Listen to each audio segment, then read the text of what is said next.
when we present it. Sure.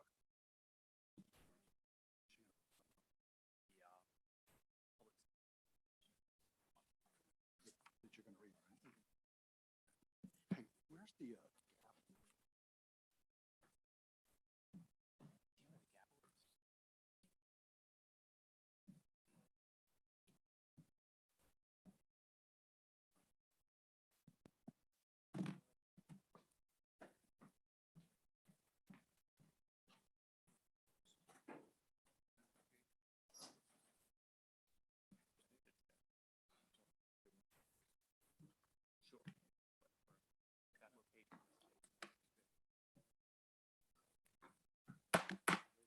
I'd like to call to order the March 27th, 2023 Powhatan County Board of Supervisors meeting.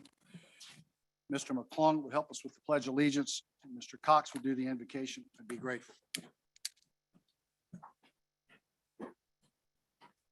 Pledge allegiance to the flag of the United States of America and to the republic for which it stands, one nation, under God, indivisible, with liberty and justice for all.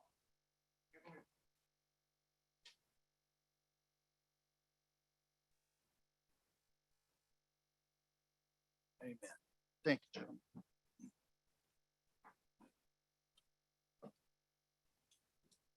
Okay, are there any requests to postpone agenda items, additions, deletions, or changes in the presentation of order? Mr. Cox? Mr. Biley, I ask that we pull from the consent agenda number 10A and 10D. Okay, we'll take 10A and 10D from the consent agenda. We will move them to 12A and 12B. And the original 12A and B will become C and D. Mr. Chair, And if there's anyone, one second, if there's anyone here on consideration of the conditional use permit 02023-04 22-10 CUP, that is the Morset application that has been withdrawn for tonight. So that will not be on the agenda tonight. Yes, Ms. Carmack. that was what I was going to ask to formally have that Yep. removed. So can I have a motion to approve the agenda as amended? So moved. Second, Second. all in favor, say aye. Aye. Any opposed? County Administrator updates? Tonight, we have oath of office for some of our new public safety communications officers.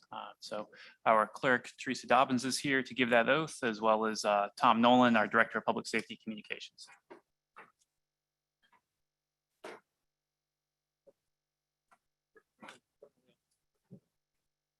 Three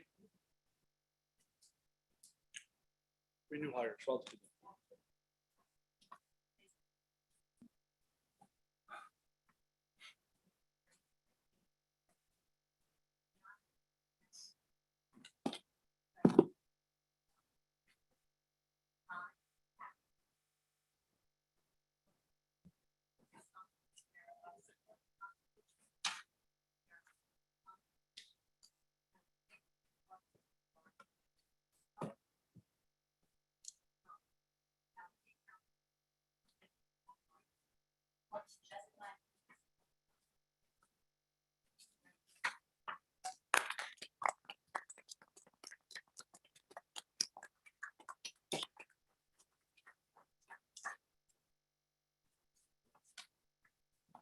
Congratulations, ladies. Welcome to the team Powhatan. We're glad to have you.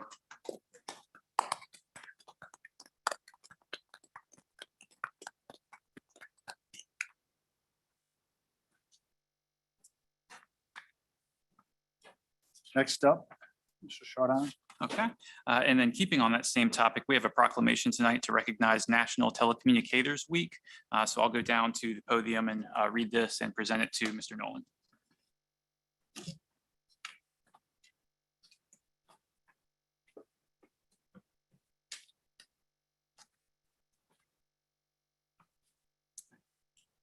Whereas, since the first 911 call was made 55 years ago, we have all come to understand that calling this number will provide us immediate help at any time, day or night, across our country.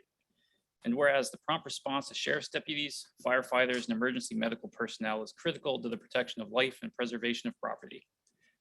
And whereas the safety of our sheriff's deputies, firefighters, and emergency medical personnel is dependent upon the quality and accuracy of information obtained from citizens who telephone the Powhatan County Emergency Communication Center. And whereas public safety communication officers with Powhatan County's Public Safety Department are the first and most critical contact our citizens have with emergency services and are the single vital link for our deputies, firefighters, and emergency services personnel through monitoring their activities by radio, providing them information, and ensuring their safety. And whereas each public safety communication officer has exhibited compassion, understanding, and professionalism during the performance of their duties. Now therefore be it proclaimed, the Powhatan County Board of Supervisors does hereby recognize April 9th through 15th, 2023 as National Public Safety Telecommunicators Week and joins in honoring the men and women whose diligence and professionalism keep our county and citizens safe.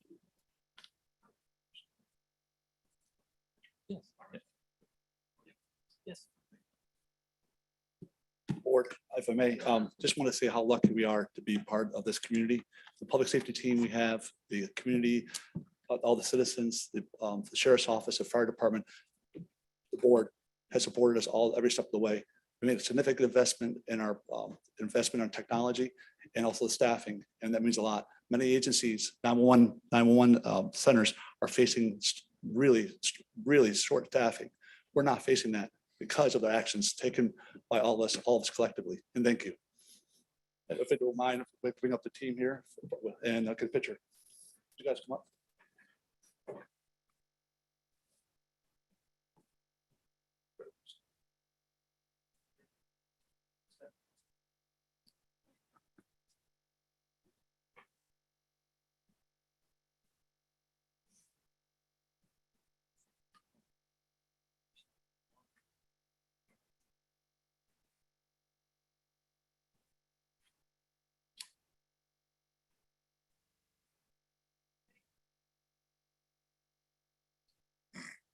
That's awesome. Thank you guys very much for all that you.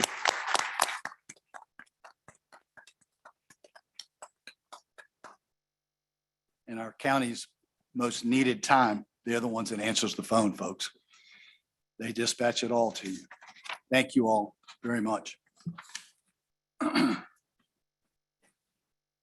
Next item we have under presentations, the Agricultural and Forest Advisory Committee has a brief video they would like to show as well as present to the board.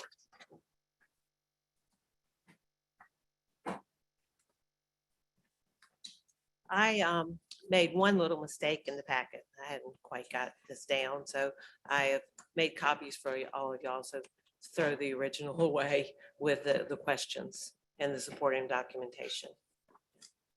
I'm Terry Adcock. I'm the chairman of the Agricultural and Forestal District Advisory Committee. I could not be any more proud of a committee. Every member has poured their soul this last year into preserving the rural character of Powhatan County and regenerating the AFD. Robert Harper is chair of the outreach committee that has been out our right and our left hand in accomplishing what you will see that we have done. I will now turn over the rest of the presentation to Robert Harper. Thank you.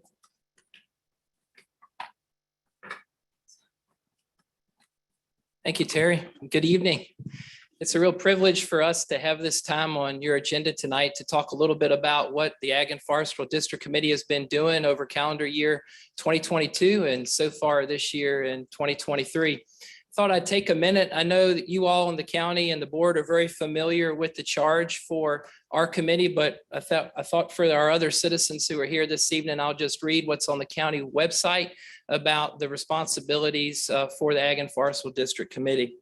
So the Ag and Forestry District Committee, this committee shall render expert advice as to the nature of farming and forestry and agriculture and forestal resources within the district, and to do all this with relation to the entire locality. So we've got a very active committee. We've enjoyed since 2020 having regular quarterly meetings, and we've had meetings more than quarterly when the need has arisen. So just a little bit of a background. And before we get to the video, just a few comments, 6 different things to remember about what we've been able to accomplish in 2022 and in 2023. And first off, I would say before I get into that, the committee and a lot of our committee is present here tonight. It's been a really a pleasure for me to get to know these folks, these agriculturalists, these foresters and environmentalists as well, folks who really have the best interests of the county and these industries in mind. So let's go through the 6 things that we focused on. The first thing we did is committee members toured all of the ag and forestal districts in the county. We made that approach to those participants who have been enrolled in this program in many cases since 1991. We went out and we met with them. The second thing we did is we worked hard to make and develop a brochure that we're going to use to educate people about what AFDs are here in the county and the benefits for the county as well as the benefits for the landowner are listed in that brochure. And we got that done. They look really nice. I think you all have seen them. We also worked hard to study the Code of Virginia and how it relates to ag and forestal districts, to make sure that Powhatan was right in line with what the Code of Virginia allows, that we were maximizing everything we could, not forgetting anything, not leaving anything out. And we developed a document of frequently asked questions that we can give to prospective folks or even existing AFD landowners if they have questions. So that was number 3. The number 4, y'all will like this one, and you'll start to see them popping up around the county now. Our committee designed a logo and a sign for AFDs. And we got the design process done. We were thankful for the money that y'all allocated for that. We used it. We've got those signs printed. And now we're going around with a post hole digger and getting them set up so people in the county can see them. Number 5, we wanted to do this. It came up even as early as 2020 when the committee got active, that we wanted to have an event where we could get all the landowners from all 9 existing AFDs together and tell them how much we appreciate what they've done for the county. We've been working on that event since 2022, and it's going to happen, thankfully, this Thursday night at the high school. We're real excited about that. And then last but not least, before we get to the video, number 6 on our accomplishment list is 3 new parcels were added to the Appomattox Ag and Forestal District. So really excited for those 6 things. We look forward to bringing more information about what we're going to accomplish this year. But I think at this time, we've got a video that we worked really hard on. It was also a part of what we accomplished. And I think I'll turn it over to our technology people to get the video running now. Thank you.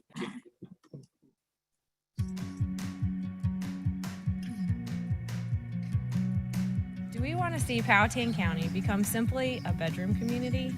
No? Well, our Powhatan Agricultural and Forestal District program helps keep our beautiful working farms and forests viable.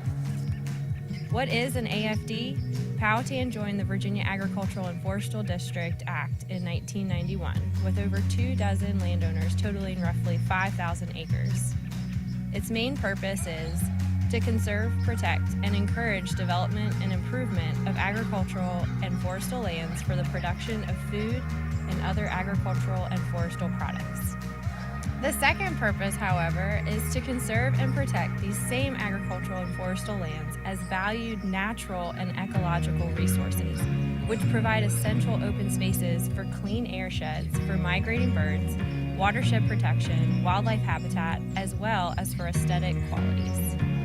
Our fields and forests are an important economic and environmental resource for the county, for the state, and for the world. It is the purpose of the Agricultural and Forestal District Act 15.2-4301 to provide a means for a mutual undertaking of landowners and localities to protect and enhance agricultural and forestal land as a viable segment of the Commonwealth's economy and as an economic and environmental resource of major importance. Right now, there are 9 AFDs approved in Powhatan County, involving over 24 landowners and 5,000 acres. You may ask, how do you get started? As a landowner with more than 200 acres in Powhatan County, you can create an AFD of your own. If you have less acreage, you can combine with neighboring lands to create the 200-acre minimum. Or if you are within 1 mile of an existing AFD, you may join that existing AFD instead. In summary, in trying to keep your land in agriculture or forestry, here are your options. Number 1, being a member of an AFD reduces your tax assessment for 10 years or the current length of the AFDs as established by the county. The AFDs protect all of the landowners in all of the districts and can make zoning changes of farmland around the district more difficult if they negatively impact the ability of the AFD members to operate their farms efficiently. Number 2, participation in the land use deferral program with the county in timber, farm, or open space help provide a similar benefit from a tax assessment standpoint. However, the protections are just not the same. We hope you will consider joining the many other landowners in Powhatan County that hope to conserve their land and the environment for many generations to come.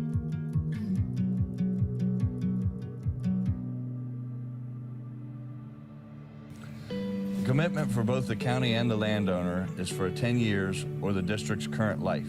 If you sell your land during this time, the AFD commitment follows the land to the conclusion of the county's approval timeline. Then the landowner can recommit or get out of the program with no penalty at the renewal date, and the county can also drop the program. Once established, an AFD can protect your land from unwanted housing or industrial pressures for up to 10 years. In exchange for this 10-year commitment, your property qualifies for land use assessment and thus a reduction in taxes, which is one benefit to the landowner. In the land use deferral program, with an AFD, you no longer have to show your annual farm operational cost. Once you're in the AFD, you get the land use value reduction automatically for the years that you are committed. In addition to the land use deferral program, the AFD district, you have the right to contest any proposed zoning changes nearby the farm or forest that are not in the AFD. Local ordinances, comprehensive plans, land use management decisions, administrative decisions, and procedures affecting parcels of land adjacent to any district shall take into account the existing of such district and the purposes of the chapter.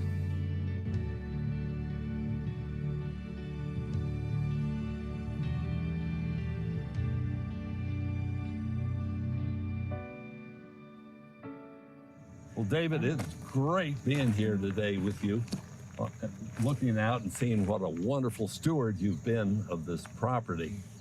Back in 1991, we started the AFDs, and we're standing in one right now. And it certainly is exemplary of what we were thinking about when we started the AFD.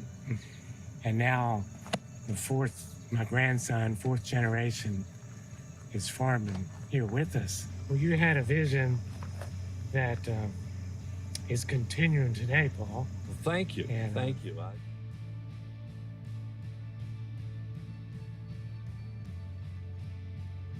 My dad, Sanford C. Osborne, and my mom, Beulah Cave, bought this property in 1951. While I was in college, I met my now husband, Sonny, who kind of helped my dad on the farm while I, did classes. Dad was very active in the county politics. He understood the need, of course, because he, farmed. You think about the property and just the memories here and the community and the love for these properties, the protection of what we have. And this, my husband and I we kind of joke, but this is our heaven, right?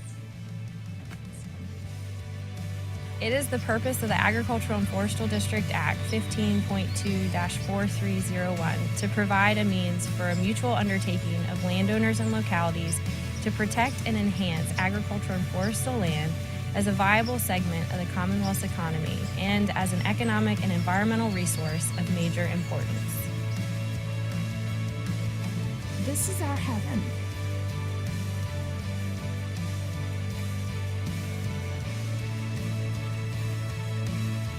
Well, you had a vision, it's continuing today, Paul.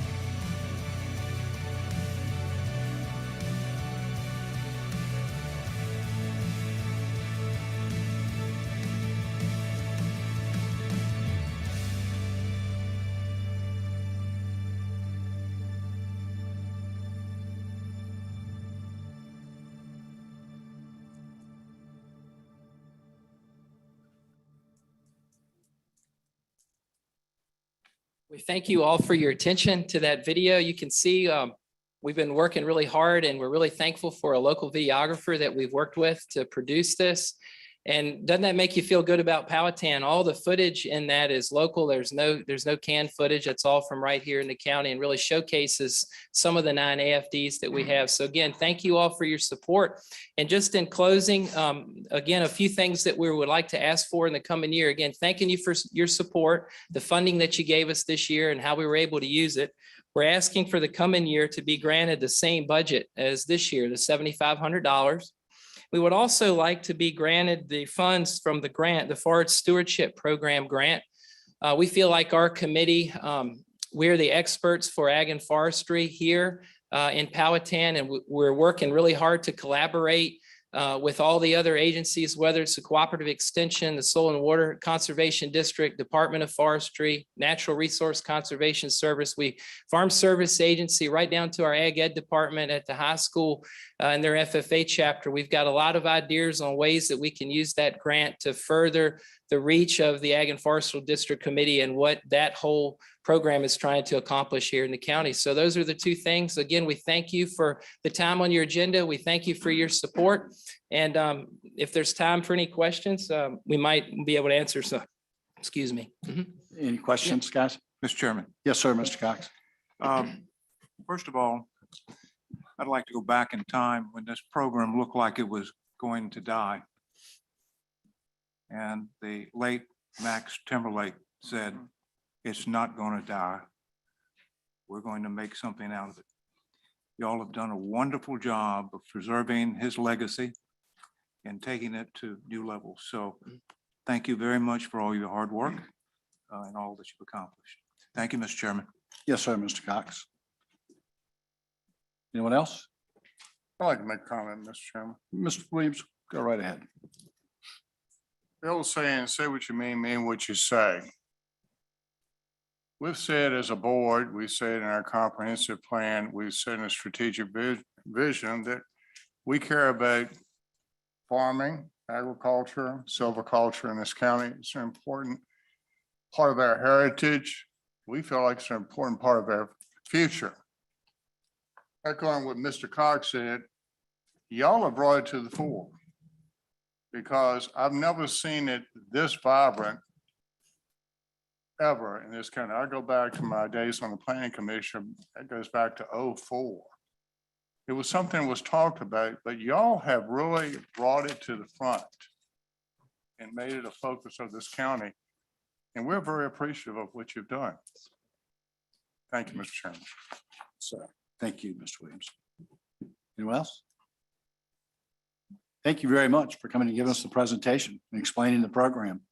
If there's anyone that has a question about how to join the AFD, the number I seen was 598-5621, right? Is that how a citizen that wants to join should call? I believe that, Rachel, is that the county extension office or the planning office? Yeah, the county planning office. Is that where they need to call? And the to get into it? information. Yes, sir. Okay. And when you do that, your land is assessed at $450 per acre, right?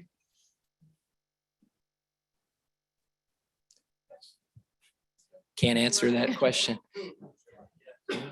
What did you say, Mr. Timberlake? Okay, I thought so. So, yeah, when you qualify, and you do have to qualify, I mean, there's criteria. If you listen to the presentation, you know, you have to have a 200 acres to begin with, be within a mile or contiguously adjoining that Yes. property. But at that point, your land, if you qualify and you pay the fee to enter, which I think is $100, if my memory's correct. That sound right? 300. It's 300? $300 application fee. It's everybody else around that's 100 is what Yes, it sir. is. Okay.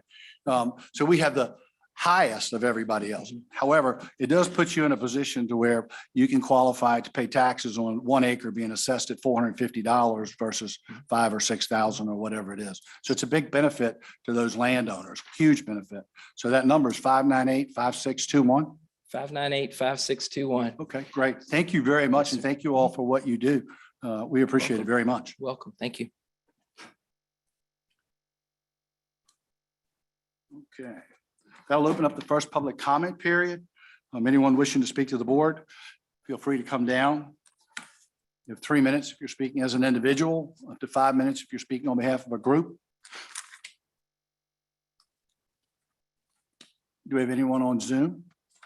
Oh, here we go. We've got somebody coming here. Good.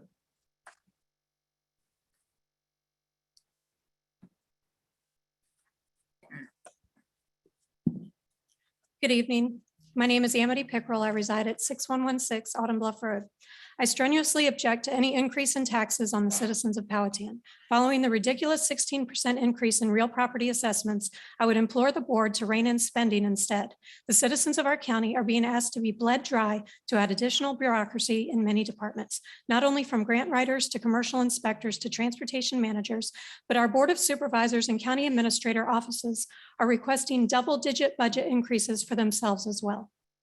We are a rural county and want to remain rural. Stop acting like you are running Chesterfield or Henrico.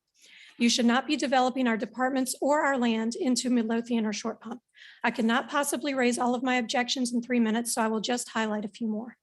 You want to spend $1.3 million to replace all county computer equipment every 4 years. I work for a national company with robust IT security measures, and we only replace our computers and laptops every 10 years. The county does not need to replace equipment that is barely broken in.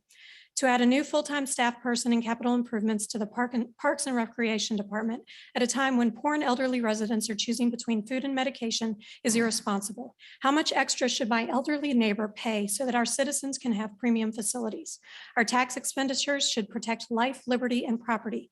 Voluntary recreation should be paid by voluntary means. I can appreciate the job our sheriff's department does to uphold the Constitution and protect citizens, but in a county with such a low crime rate, we do not need 4 more full-time patrol officers. I can go out any time of the day or night and see at least 1 or 2 of them, sometimes more, using the intimidation tactic of sitting in medians up and down Route 60, just waiting to find reasons to steal more money from our citizens for victimless infractions.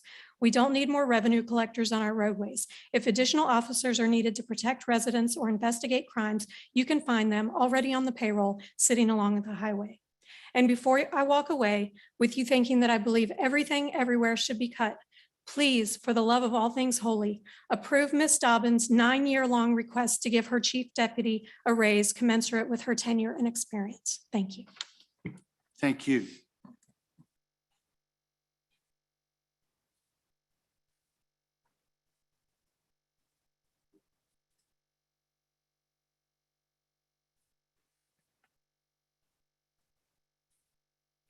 Good evening, Stevie Barham, 3492 Richards Run, Powhatan, Virginia. The woman said a mouthful. Most of it I agree with, a little bit I don't, but we're in a terrible economy. It's only gonna get worse. And assessments have gone up. It's all I hear from everybody. And the only way y'all can help the taxpayers and keep this ridiculous constant increase, spend, is find the waste. Probably not going to do that. The only way you can lower the taxes is keep the tax rate neutral. Anything above what you're paying now in tax rate is a tax increase.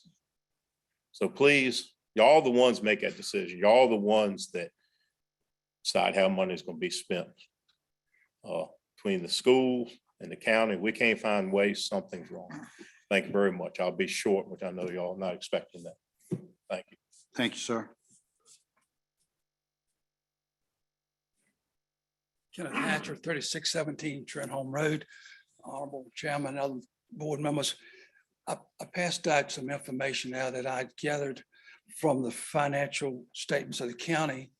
And the point I'm trying to show there that particularly on the general fund capital maintenance reserve, and I got this from the finance director, the pattern that has changed with this board. Prior to this board, each year, the balance in the fund stayed relatively the same. The addition to it stayed relatively the same. But since this board has come on, as you'll turn over to that second page, you see from your first budget, $7,304,000 went into the fund balance capital reserve. And then in the close of your second budget in 22, $4 million went in there. And then the other schedules I have there, Exhibit 2, is about the money that's being spent in the capital projects, what was budgeted to be spent out of the general fund capital maintenance reserve for 2013 was $6 million. And $6 million, 568,000. And what's going to be spent, according to this exhibit that's in on the website from the finance department, that 15,425,000 is going to be spent. And it seems that the capital reserve maintenance fund, the policy needs to be revisited from a standpoint that it doesn't have a cap to it. And so it's kind of like we don't have a cap for as a budget in this county goes because it's just open-ended.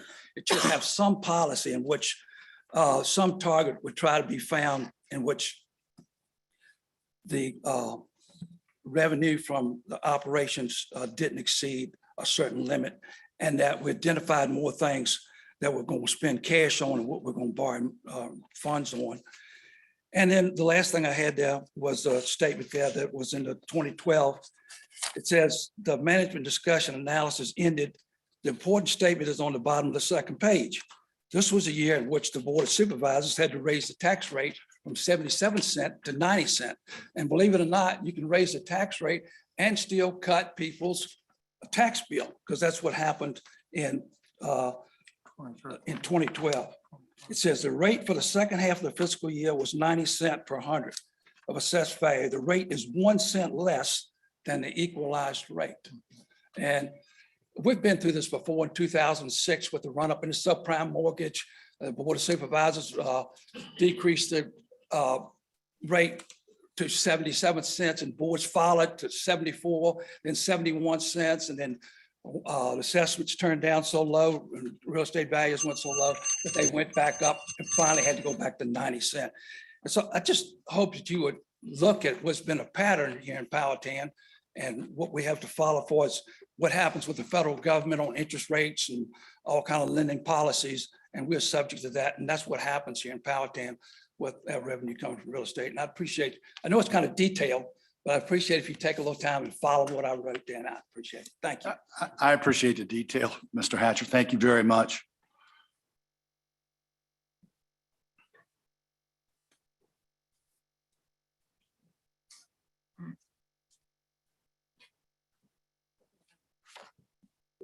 Hello, Stephanie Sellers, 41303 Bridge Road. And I'd like to say that, yeah, I do support a tax mill rate being tax neutral as well. And because you now have hired, I believe are hiring an assessment office. So we know that the values are going to probably go up next year due to the lack of supply of homes. So we're going to be paying more if it's not neutral this year, but subsequently as well. And I agree with everybody what they've said. Our governor's even offering like grocery store reductions of sales tax, but it's up to the localities if they follow it or not, I believe. So I'm just asking y'all to just consider your, citizens, and some of them might be having a hard time. Also, I came here a month or so ago and about the solar farms. And I don't know what's going on, if y'all took any heed in my request, but I asked for something to be done to pump the brakes, either zoning ordinances or moratorium in the county. We already have 5 to my understanding. So I'd like us to pump the brakes and see if this stuff even works, because I think we're going to find it doesn't, and that some of the promises that were made are not fulfilled.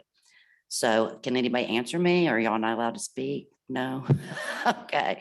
Well, could you send me an email or something on just something on Facebook? Let everybody know that you're hearing us and that you are maybe doing something. All right, we appreciate it. Have a good night. Thank you.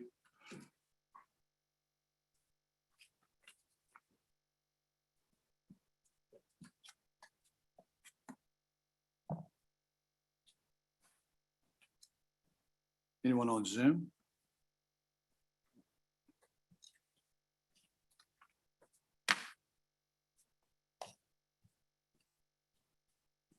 How y'all doing? Kip Williams, I'm president of the Hollymead Homeowners Association.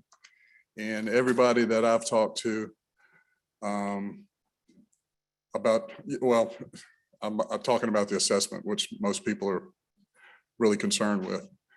I'm in favor of the tax neutral.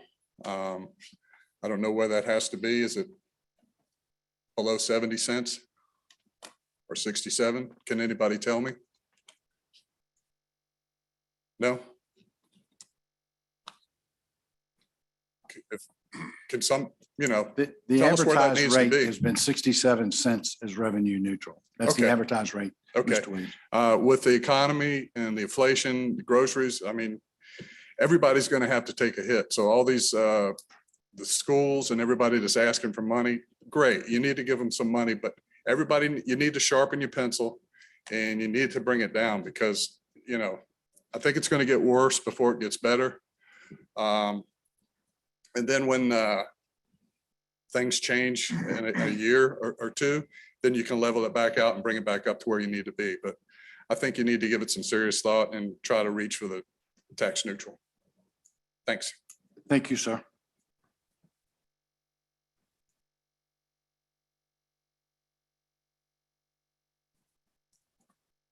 Try this again.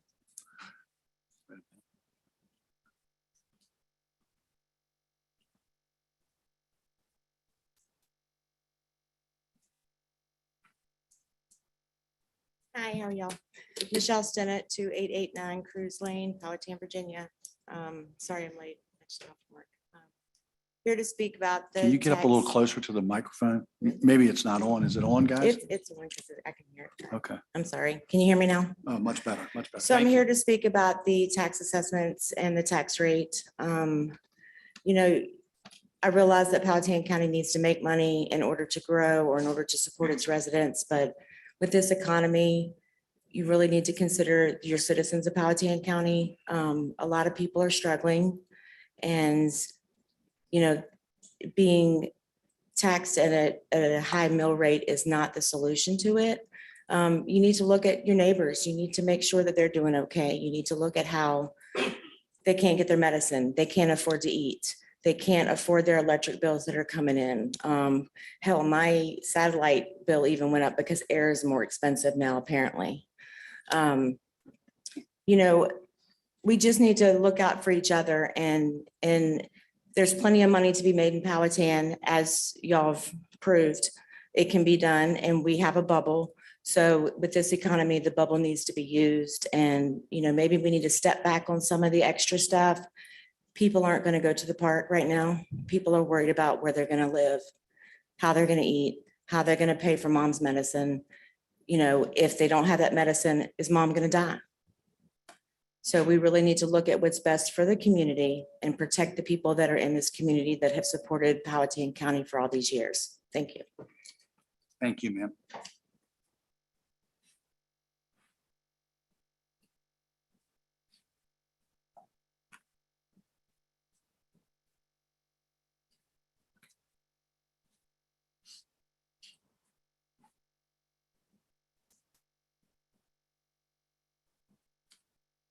Anyone on Zoom? Anyone else want to speak? We'll close the public comment period. Nope, nope, we have one more. We're going to open it back up. Hello, my name's Kathy White. I'm 1525 Mead Point Drive. I'm in the Mead Point Association. I would just request and ask if we could just have a show of hands of the people that are here tonight that oppose the assessments.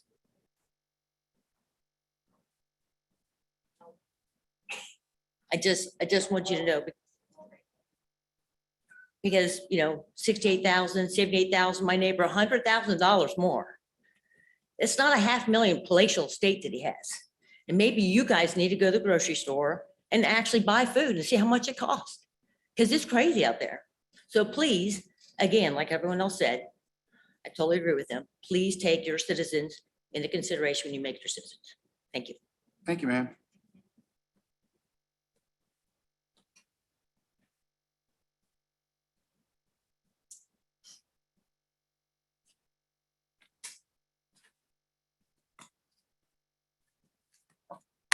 Close now.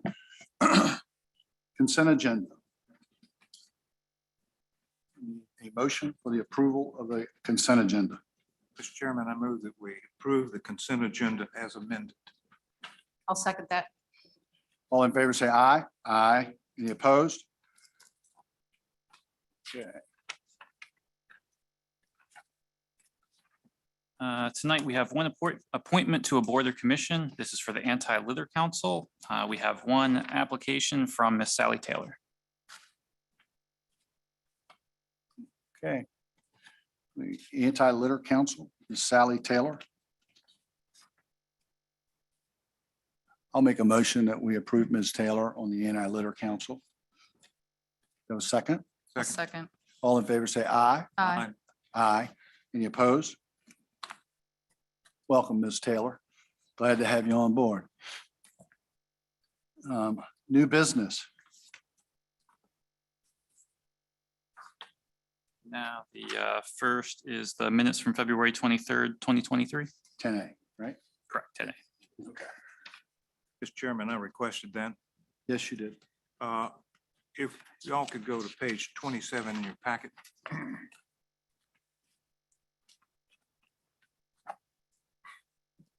In 26 and 27 is the information or the minutes from the utility rates schedule study. And it doesn't reflect the two major problems that we found.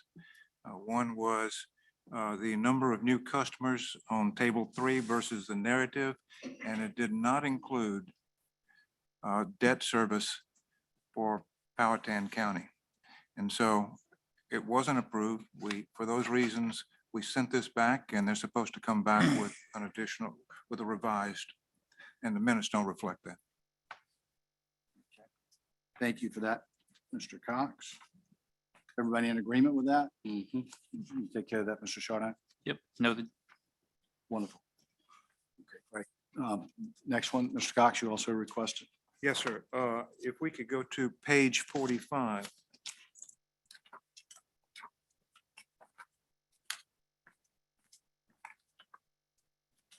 Okay.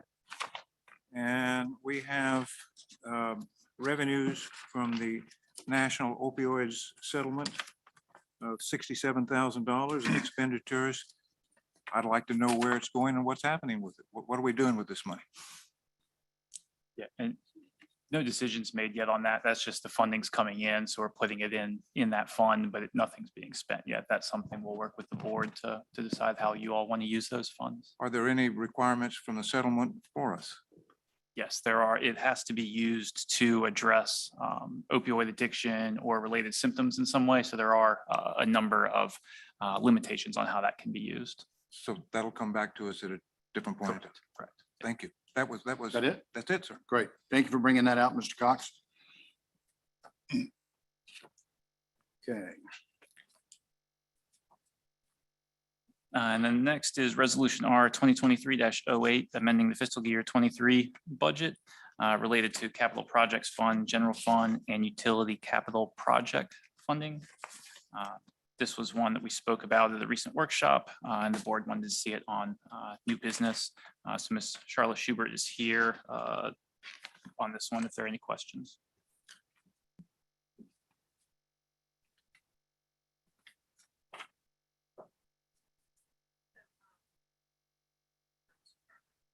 Resolution, ooh, sorry, it's loud, is I'm appropriating some things and unappropriating some projects. That's why it looks a little weird being a negative number.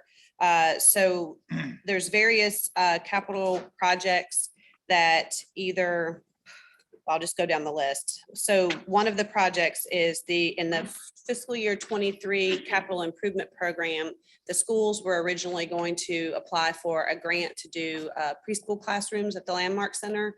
They've decided not to abandon that. So this is unappropriating the grant funding as well as the match funding and the project.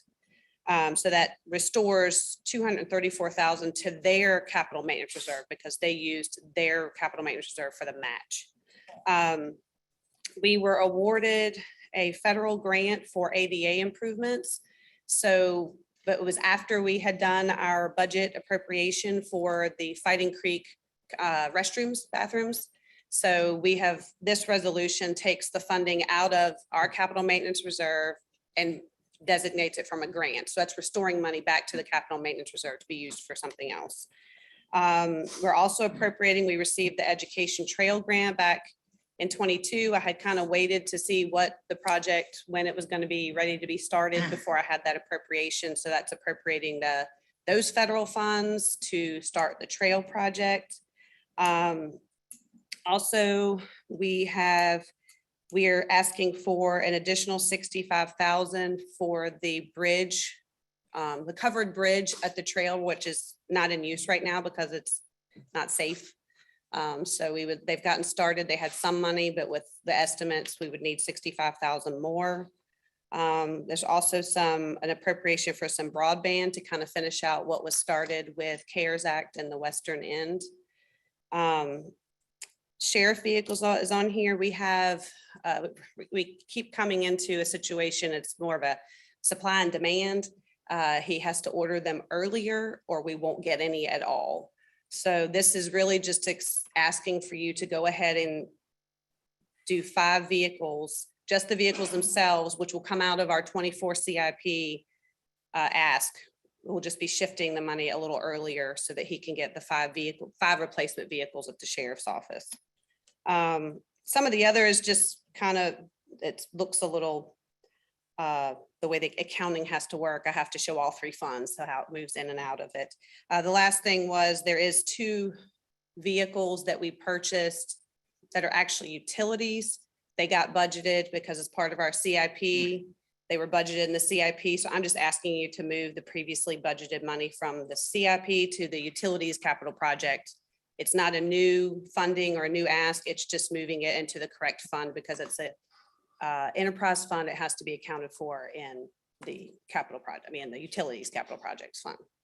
So hopefully that explains it. If you have any questions, I'd be happy to answer them. Oh, I missed one. I'm sorry. There was one on here, Powhatan High School improvements that I'm unappropriating as well. That one was for a high school vestibule that when we did the 23 CIP, I was under the impression that they were requesting it from us. They were actually paid for it out of their operating fund and did not need those funds. So that's being restored back to our capital maintenance reserve as well. Is Some that being cleanup. restored back to our capital maintenance? Yes, that or one the came out of schools? our capital maintenance reserve.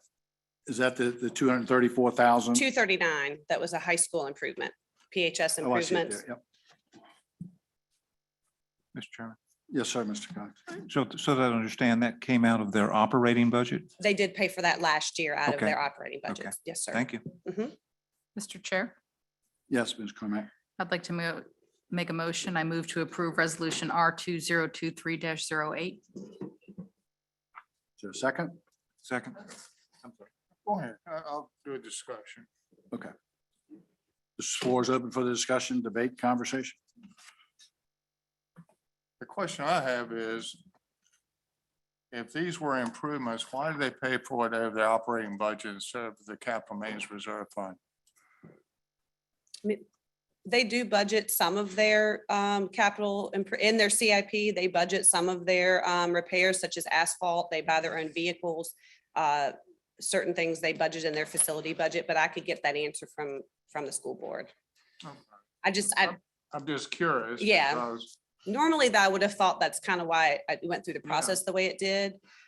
So unfortunately, because that was a previous employees that have left, I can ask the current finance director, but hopefully she can shed some light on it. But I know it was paid. It's done. It's complete. Yeah, I can ask that question as well. So thank you. Yep. Any other questions? Comments? Resolution, we need to do a roll call vote. Mr. Williams. Aye. Mr. McClung. Aye. Mr. Cox. Aye. Mrs. Carmack. Aye. Mr. Byerly. Aye.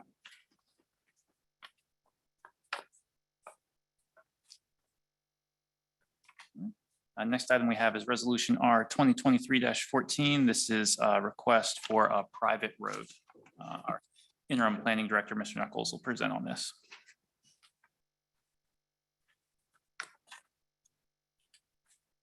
What is this on now? This is for private road approval. 4-lot private road. Good evening. Thank you. The applicant is requesting approval of a private road serving 3 lots existing. And there's a 4th potential lot being proposed within a current planned subdivision located on Route 614 Jude's Ferry Road. Each of the lots is currently well in excess of 10 acres. Your subdivision standards on private roads may be permitted as an exception to the construction and the dedication of a public road.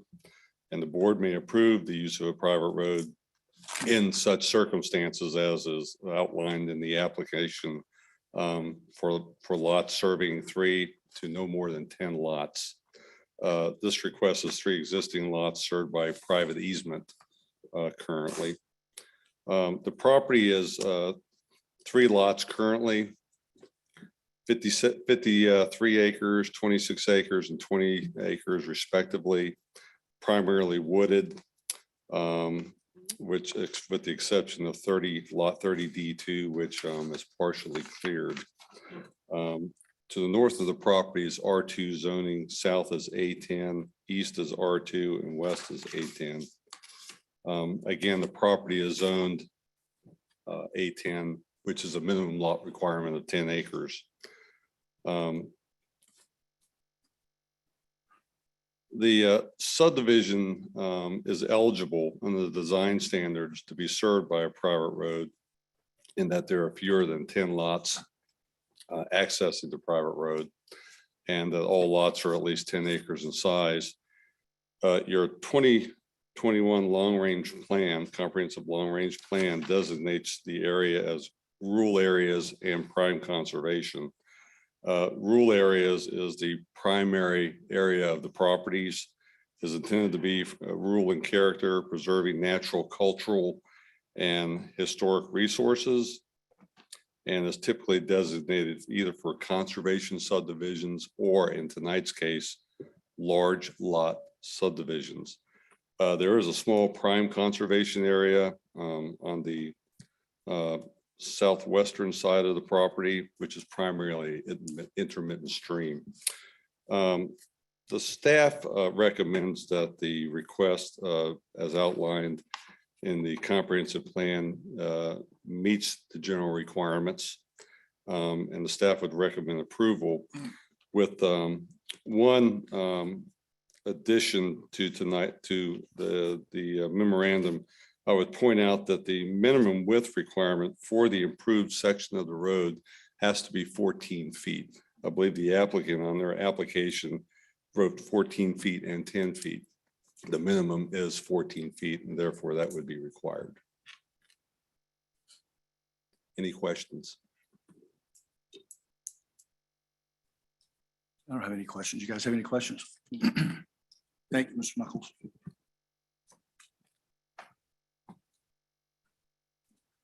Hear from Mr. Kofer representing the applicant. Yes, sir. My name is Woody Kofer, Powhatan, Virginia. I'd like to hand out a revised plat. Revised, I'm showing buildings, the 2 houses that are located on this property.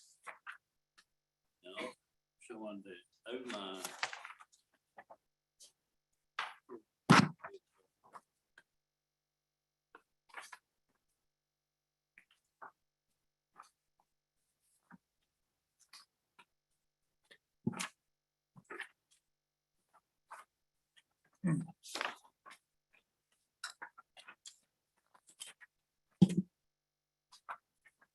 So the difference between this plat and the one you had in your package is I'm showing the 2 houses that are existing there. And also I'm showing the outline of the 10 acres that's proposed, showing you the perk sites also, and the balance of the property of the 53 acres. That's the whole picture of the property. As you know, this is this property is off of Jude's Ferry.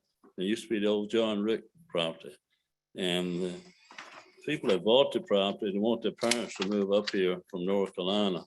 So they have to cut off 10 acres. There's existing 3 lots there now. We're making an additional 4th lot to it. In a restriction from the Thomas's, Steve Thomas, to John Rick, the restriction says you only build one more house on the 50-some acres. So this would be the last house they can build on this 53 acres. And the access easement will have 14 feet of gravel inside the easement. Once it leaves the easement onto this 10 acres, there'll be a 10-foot gravel going from the end of the easement through our property to the house, which is a driveway standards. So it'll be 14 feet in the easement and 10 feet beyond it. Any questions y'all have? Mr. Chairman, Yes, sir, Mr. Cox. I'm confused, Mr. Coker. I shouldn't have told you the other 10 feet. There's 30 feet inside your 30. The gravel has to be 14 feet for the entire private road is what Mr. Knuckles said. Correct, that's what, inside Okay. the easement. And so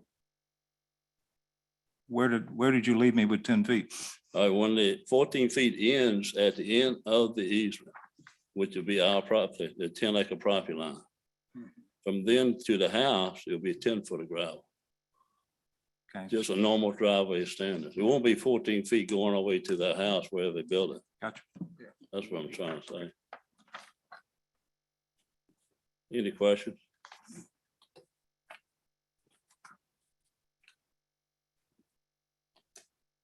I don't have any. You guys have any? Sir?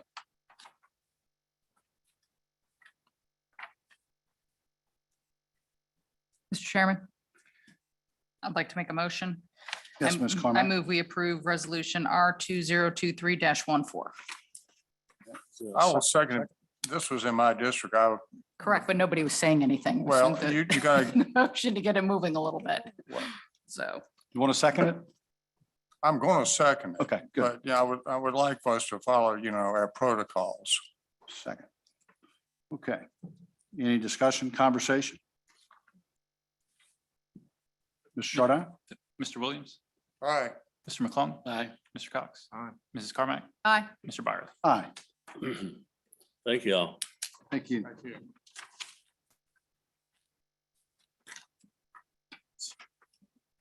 Our first public hearing of the evening is ordinance O 2023-02. This is an amendment to the zoning ordinance related to Commerce Center CC zoning and uses of that district. Staff is recommending at the end of this deferral. We'll still propose to hold the public hearing, get comment from the public as well as discussion with the board. But at minimum, we're suggesting we should also include CCPD, that's the Plan Development District, in any changes that we make. We should do them to both. And we did not include PD in what's advertised here tonight. We have Ms. Rosmuth with us to present on this ordinance. Good evening. So this is an ordinance that was initiated by the board sometime late in 2021. So we're just kind of enacting it now.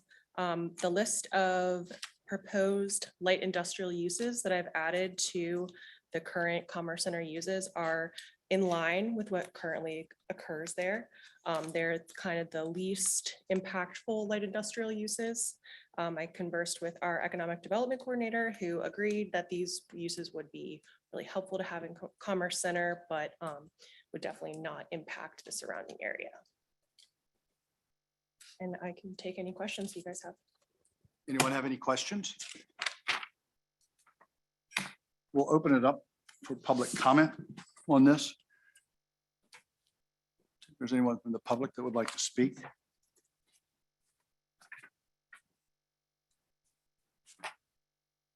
Not seeing anyone, we'll close public comment period. Board members, comments? Mr. Chairman, Yes, sir, Mr. Cox. could I have slide 7?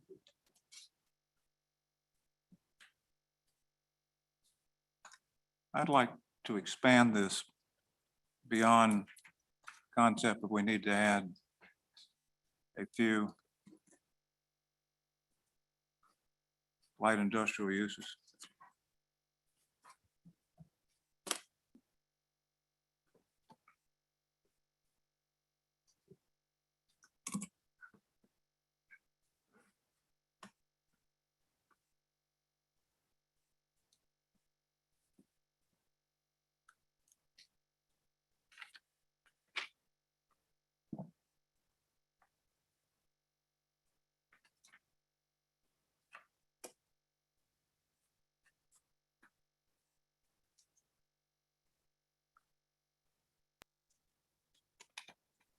Slide 7, that's slide 1. There it is. Could we blow that up a little bit? This is gateway business from our comprehensive plan. And the Commerce Center is the zoning ordinance that is supposed to support gateway business.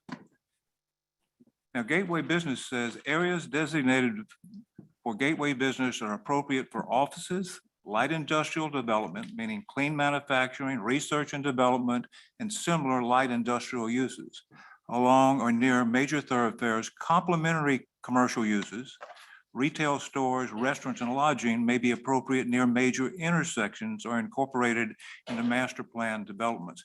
Could we go to slide 8? We're going to come back to 7 in a second. Need to blow that up a little bit.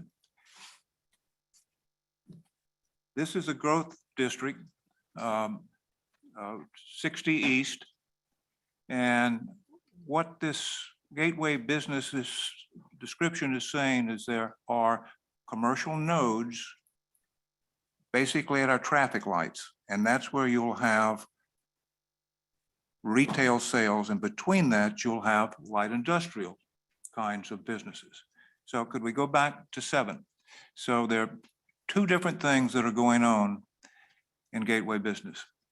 So the appropriate uses are offices, clean manufacturing, research and development, retail, restaurants, services, hotel lodging, open space, and institutional uses.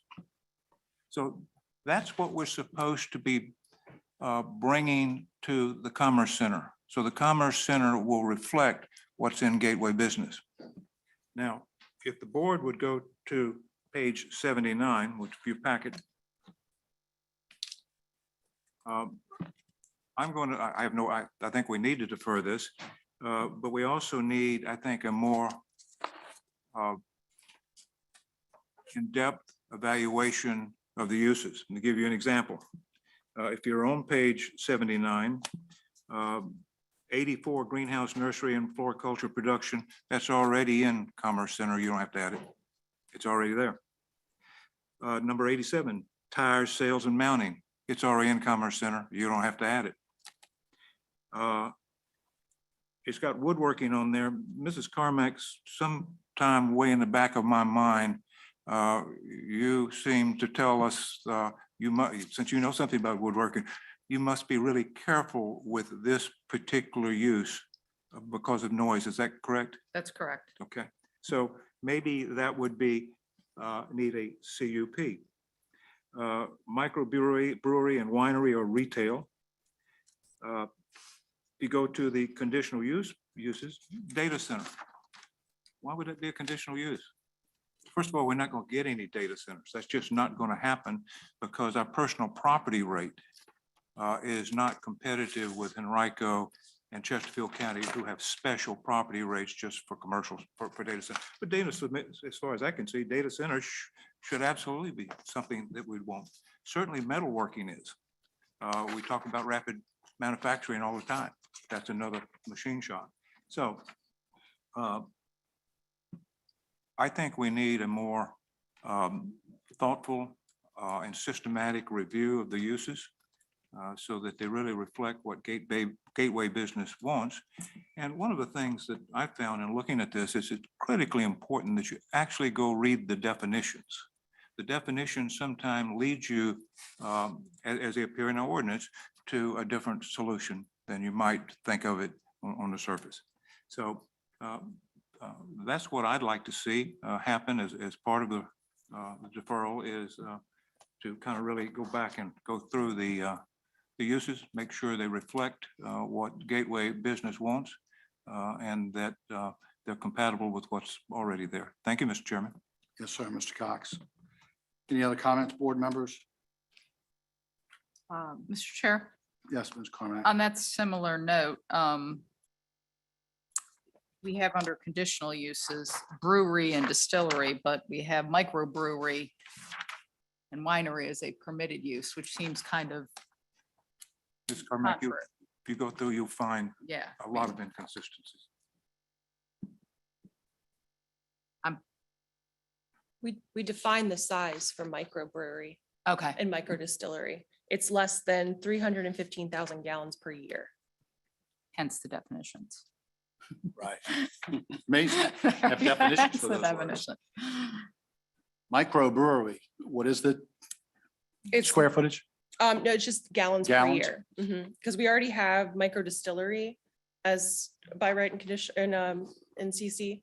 So just adding microbrewery kind of made sense. So why do we have greenhouse nursery and floriculture products if it's already in CC? Why is it on our proposed amendment? I didn't see it in there, but maybe that was a mishap on my end. I apologize. Cool, no problem. Mr. Appreciate that. Chairman, Yes. would the board like to add more of the light industrial uses? Is that what you're suggesting, Mr. Cox, to, and for, in the permitted uses, add more light industrial uses? Ms. Carmack, I'm suggesting that a total re-review of all of them with gateway business definition, okay, in front of you is what's in order. That may, I can find some more that I would add, yes. And then there's some commerce center uses that you should consider not keeping. Forestry and logging is one. That's not exactly what we're looking for to support gateway business. One of the things I think is important to understand is we're talking about adding uses to a zoning district which already exists. It's only going to impact those businesses that already are zone commerce center. If you look up and down 60 in this area, what you'll find is less than 50% of the lots, parcels are already zone commerce center. Most of them are A10 agricultural. And so it's not going to impact anything that's not already commerce center. One of the advantages of this, of course, is it'll add to the variety of businesses that can be approved by right. They don't, if they're in commerce center, it's by right and they don't have to be rezoned. The other thing that it will do for the county is if you're in commerce center, then you're subject to our architectural review standards, our design book. And so this will bring light industrial businesses into our design book that helps us control what things look like architecturally on 60. If it's a light industrial use today, it is not subject to that standard. So this gives us a more, I think, interesting architectural operation up and down 60. Thank you, Mr. Chairman. Yes, sir, Mr. Cox. So is there a motion on this that you'd like to make, Mr. Cox? Yes, I'd like to make a motion that we defer ordinance 0-2023-02 until our April meeting, April regular meeting, whatever date that may be. Fourth Monday in April. I'll second. Any comments, questions? You can vote there. Mr. Chardon? Mr. Williams. Mr. McClung. Aye. Mr. Cox. Aye. Mrs. Carmack. Aye. Mr. Byerly. Aye. And our next public hearing of the evening is ordinance 2023-03. This is another amendment to the zoning ordinance related to the permitted uses of our Courthouse Square Center zoning district. So this was brought up by a existing business in the Courthouse Square District who is looking to expand just a little bit. They want to use the spaces they have, but they want to just make their business a little bigger. So I kind of developed a amendment to the text and also some more specific standards that this additional retail business establishment should follow. And I am happy to take questions. Let's open up the public comment period. Do you have any comments on that?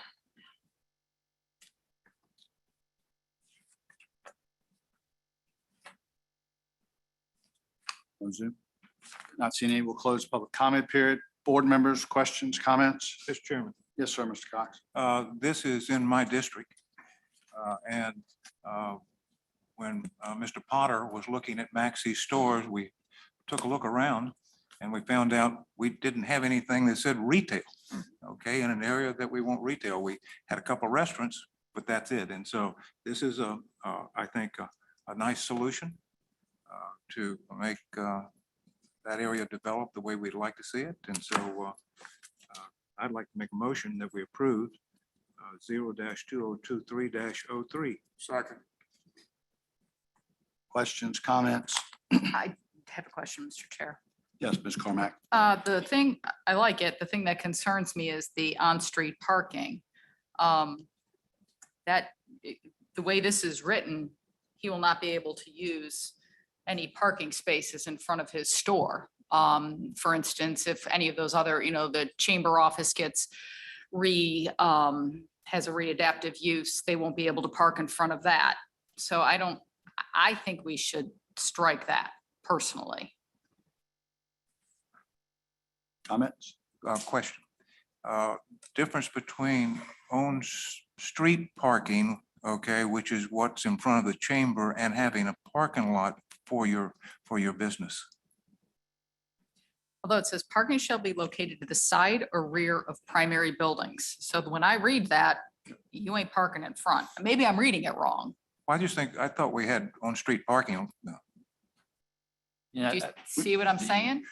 yeah, I think one, I can see how that could be rightfully interpreted as such. I think the intent here was usually when we're building something, it's new construction. What we don't want is a sea of parking all in Okay. front and all in front of the building. So our standards for new development generally have said we want to see that parking pushed to the side and rear.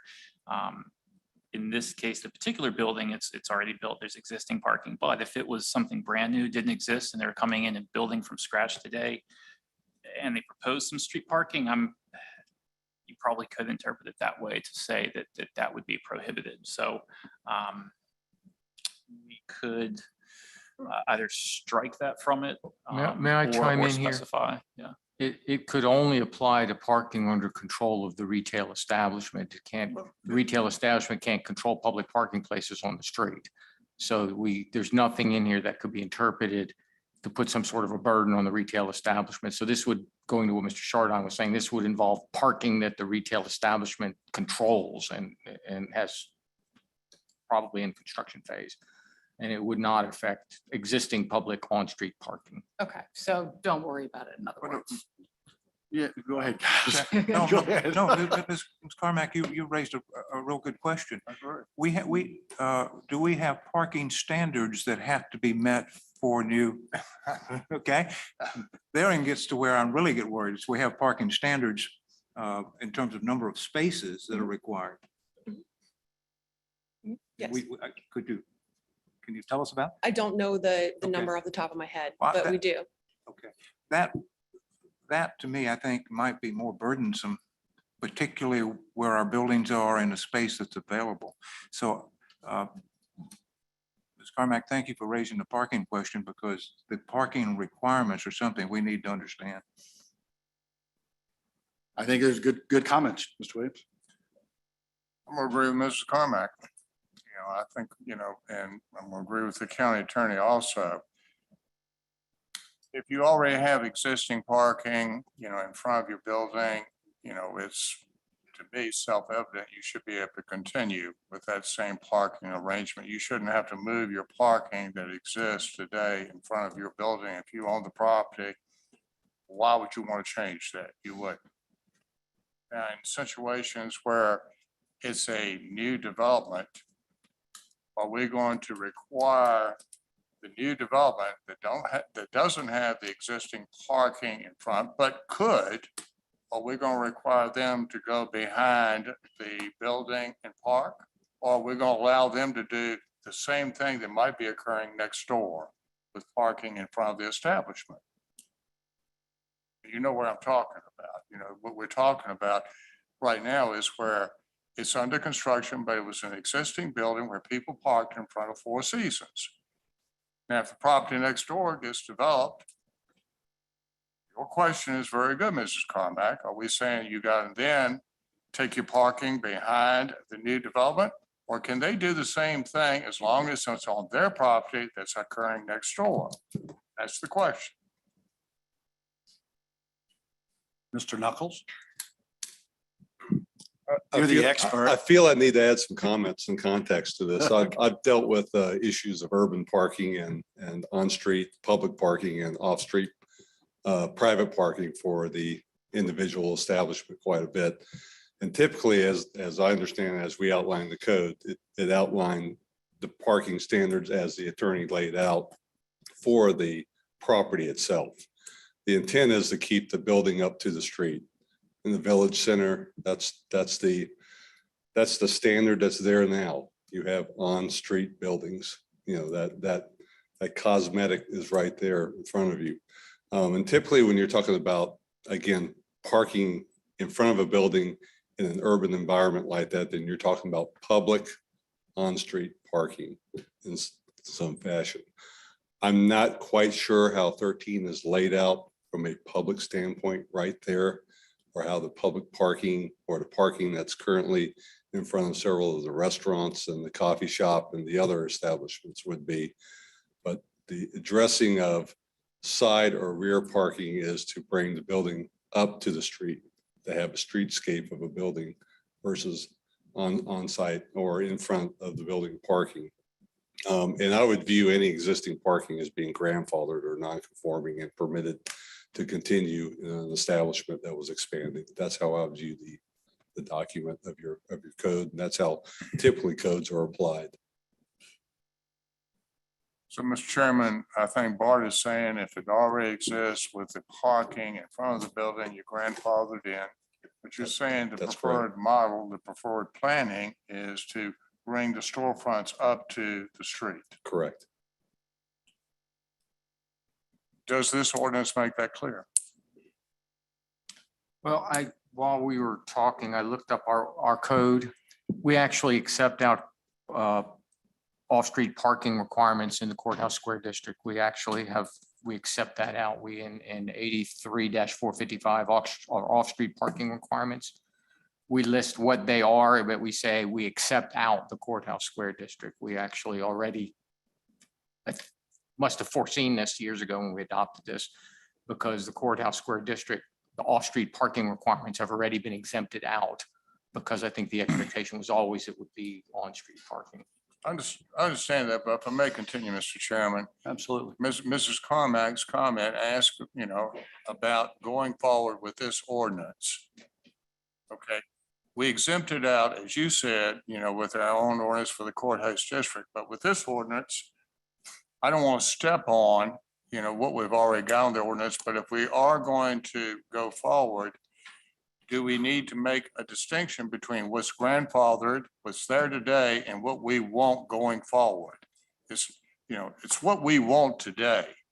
That's what I'm trying to get at. What is it we want today? Well, I think based on what we have today, we need to go back to what Ms. Carmack suggested, is striking that parking should be located on the side and rear, because we in our parking standards don't require that in the courthouse district. So it really sort of contradicts, at least to some level, it contradicts what our ordinance already says on the courthouse district. But if I may, I don't want, Bart just told us, what is typically preferred in that type of setting is to have the storefront to the front. Now, can we have it both ways? Can we grandfather where we already have it and then require new buildings for the storefront to be, come up to the road and have the parking on the side or the rear? We could amend our ordinance to require that, but it would take more than just this. We would have to I amend understand, the but other our goal is section. to get it right. I'm not going to be governed by something we had, years ago. It's what's before us now and what do we want for the future going forward? And I think that's the question Mrs. Carmack is asking. If we want this, do we understand the ramifications of what we're doing? Is that what we want? Mr. Chair, are we okay with a few spaces in front of the building? I mean, if you think about the majority of the village, it has spaces, parking spaces in front of it. I'm not saying it's good or bad, but it would remain already consistent. exists. It already exists. You're only talking a few extra lots that would actually have these spaces in front. If our whole courthouse has it in front, the Maxi store or whatever has it in front, the Proforma, they all have them in front. So then all of a sudden to flip and have them right up to the road, I don't know how that would look from an aesthetic standpoint. I think you're almost better off to keep it more consistent, but that's. Mr. Latchney, do I have any concerns in commenting on this, being I own the property next door? And can I vote on this? Well, I'll ask you a question. You're part of a group of property owners. Can you fairly and impartially comment on this? I think so. And vote so? Yeah, I think so. I mean, And based on that disclosure, you can act. thank you. I think that when I think of the Maxi property, the house that's over where the store was, that people park. Street parking to me is you come up and you parallel park. The parking that's there now that exists, there's no parallel, there's never been parallel parking in front of that store. It's you pull in and you park up to the store. And if you look at it from a today standpoint, as Mr. Williams says, and from a future standpoint, one problem that we have in the courthouse district is parking. We have a problem with parking. You go down there any time of the day and there's issues. So to limit one's parking, I don't think is necessarily the right thing to do. I'm one that I would be in favor of leaving his parking there. And another part of that, the front of the building is in the VDOT right away. Actually, part of the front porch. Yeah, exactly. Is in the right So, of way. I mean, the VDOT right of way through 13 takes a large chunk of land there. But in my opinion, I would be in favor of leaving it, taking this out. And, as a business owner, you're going to try to have parking for your customers wherever you can to make it as convenient as you can for your business or your customers. Can I have a comment? Yes, sir, Mr. McClung. Perfect example is the Rise and Grind Coffee Shop. It's brand new and the way it parks right in the front. So that's a good example. Plus nobody likes parallel park, so. Right. Well, I got a Nobody question does. now. Mr. Chairman, if the front porch, part of it is in the VDOT right of way, is the parking in the VDOT right of way? It's not private parking if it's in the VDOT right of way. Would have to. I don't think it's VDOT. I think the county owns it. County owned. I think the county That's right. actually owns the road there. So the front porch is in the county. Counties. Yeah. Right, because when Four Seasons was there, I'm going by memory, but when Four Seasons were there, we actually gave them a license, giving them permission to use that front porch. Okay, so if I look at Route 13 and, on that side of the road where we're saying the county owns X number of feet, does that continue down the full length of Route 13 going through the village? Is that open for parking? It doesn't go all the way. It starts tapering at county seat. And I think past county seat, I think you're right. yeah, I think it tapers, and around county seat, the sidewalk is actually in the So correct. I don't even know how many parcels where this would be an issue. As Mrs. Carmack said, I don't think we have that many opportunities where, this is going to come into play. I think where it exists, I don't think you want to mess with it. Okay, they're grandfathered in. I think that's most of the village. Where you bringing in a new use, do you want them where they can do it, where it makes sense? Do you want to allow them the ability to do something that may be occurring right next door? That's the question. I mean, do you do anything by allowing them to do what may be right next door with the on-street parking? Does that hurt you in any way? And again, I don't know how many parcels this is really going to come into play. Mr. Cox? Mr. Chairman. Yes, sir, Mr. Cox. This is 6 blocks. That's all it is. That's what the entire courthouse square is, 6 blocks. So 3 on one side, it's 13, and 3 on the other side. So it doesn't control that much. And Mr. Lackney, you said we have no parking requirements in a courthouse district. Is that correct? We exempted out what our ordinance says off-street parking and loading. And then it talks about new development, how much off-street parking you have to have. And it says, A, if there's a change of use, except within the courthouse square district, you have to meet the new parking standards. It says if there's an expansion and enlargement, and in this case, we have a change of use, you have to meet the new parking standards except in the courthouse district. So we say if you change use or expand, the courthouse district doesn't have to meet the new parking standards that any other district would have to meet. So this ordinance would be putting parking standards into the courthouse square. So if we don't have any parking standards in the courthouse square, which we have existed with forever, for 6 square blocks, I don't have a problem with that. So keep it in or take it out? Take it out. Take it out. Can we get a motion? Yes. I move that we approve 0-2023. We already had a motion on the floor. You're right. You're right. You're right. You're right. Well, now we need a revised motion. We can make an as- amendment to it. That's As right. amended. That's correct. Okay, removing the parking, number 2, the parking requirement. Do you want to make a motion on that? Yes. Your motion is to remove number 2, parking shall be located to the side or rear of primary buildings. You want to remove that from this ordinance and amend it and then approve the ordinance otherwise as is. Yes, sir. Second. Okay, you got a second on that. Vote on that Vote on that motion and first. then vote on the original motion, Right. which will then have been amended by this amendment. Correct. Yes. Let's do it. And you can do an all in favor on this one. Okay. So that you understand, we're going to vote on the amended motion, which is to eliminate parking shall be located to the side or rear of the primary buildings from this ordinance as it's written. It's been seconded. All in favor, say aye. Aye. All opposed? That passes.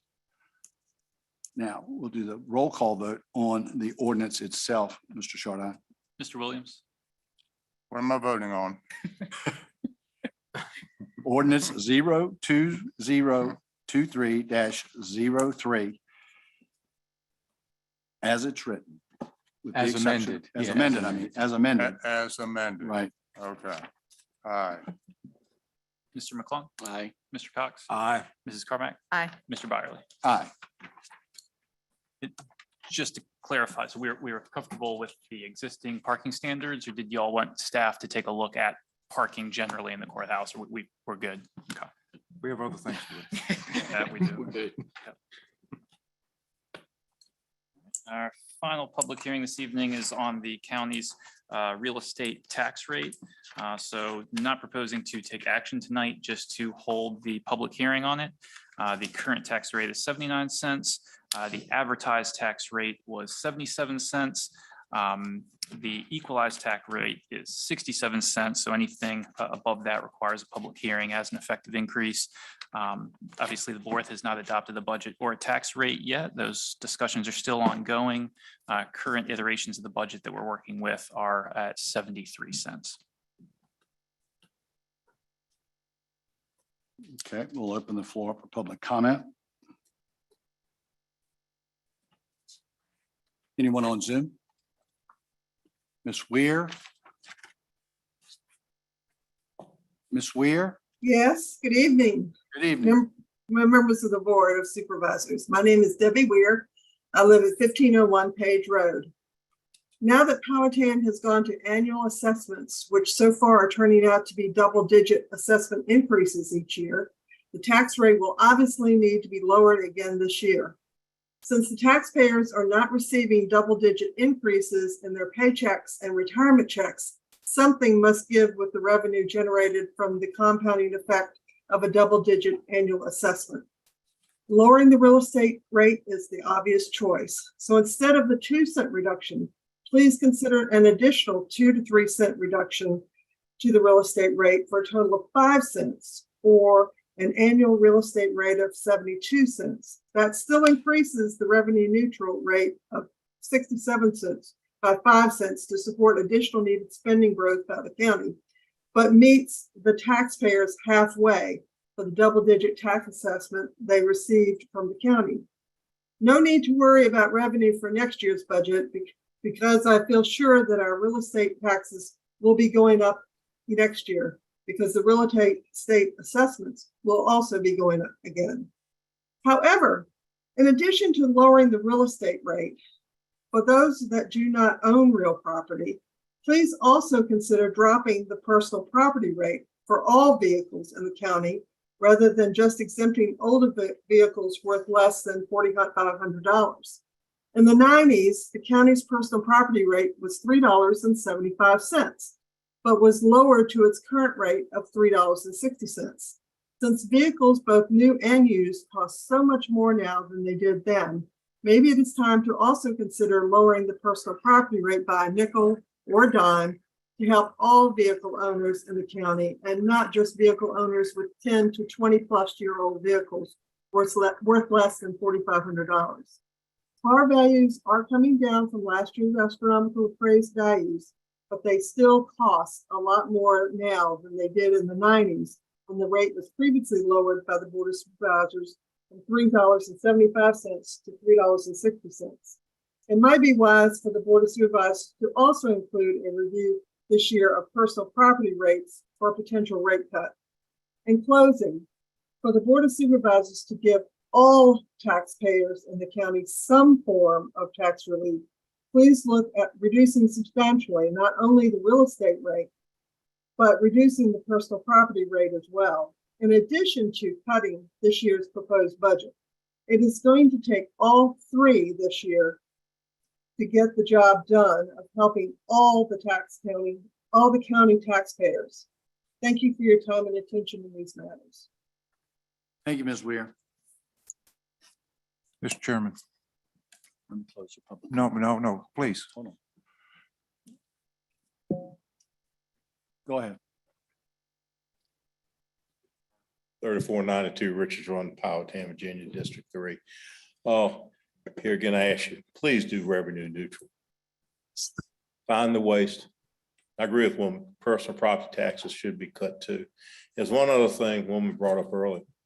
So the governor cut the 1.5% state sales food tax. County is still collecting 1%.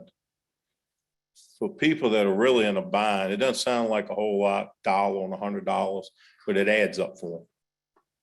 So actually, I'll possibly consider that. I know I'm asking for y'all to cut a whole lot of taxes or keep them like they are, but the food tax is something I think would help, especially the poorest in our community.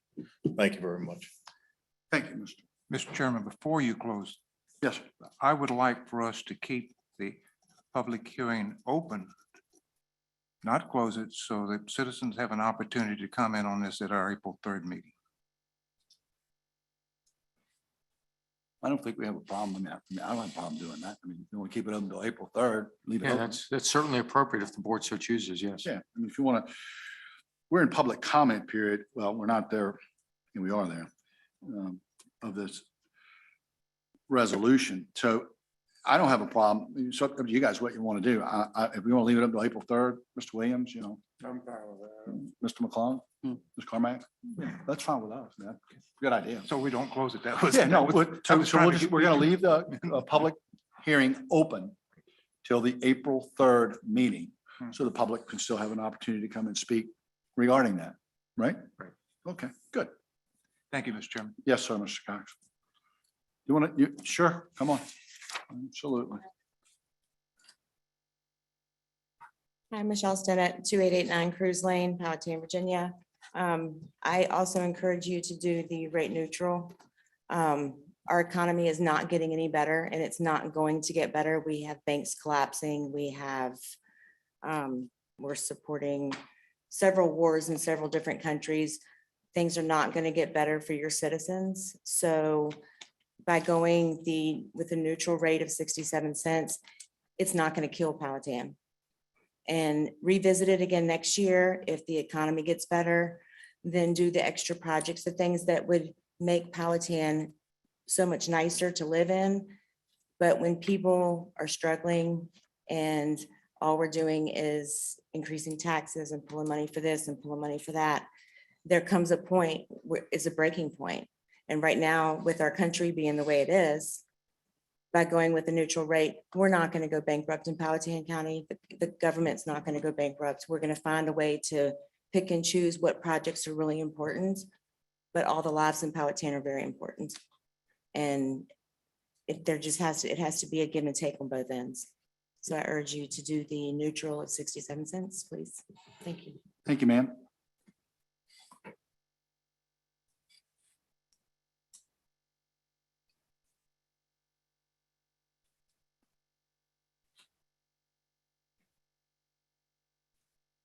Good evening. My name is Mike Oliver. I'm at 4372 Three Bridge Road here in Powhatan. My urging would be to the board not to make an emotional or politically expedient decision about tax rate. If we all believe that the price of everything is going up, and we see that every day, then I think we need to come up with a reasonable compromise tax rate that both meets the needs of citizens, but also funds our projects in our county moving forward.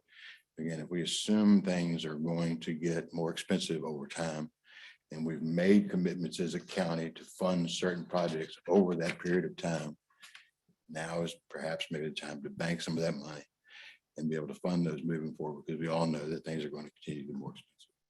So again, I hope that the board would have a thoughtful conversation about what that tax rate is, and knowing that, things do cost money. Thank you. Thank you, sir.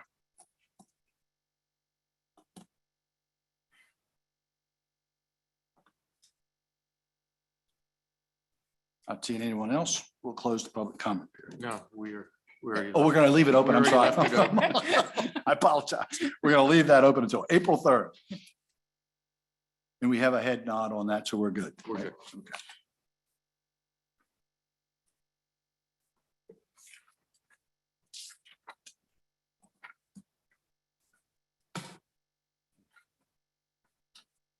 Now we will open the public comment period for anyone that would like to come down and speak to the board on any issue.